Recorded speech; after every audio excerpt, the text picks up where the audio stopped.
আপনি কবরে যাওয়ার সাথে সাথে আপনার সামনে আমার নবীজি হাজির হবেন। আপনার চোখগুলো কি প্রস্তুত আছে নবীকে দেখার জন্য? আছে? লজ্জায় মাথা তুলতে পারবেন? যদি নবীজি বলেন, আমি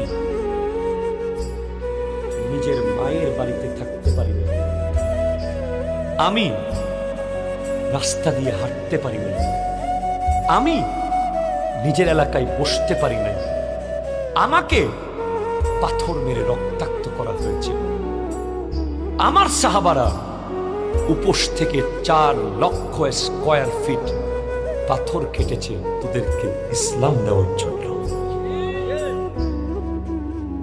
আমার আওলাদ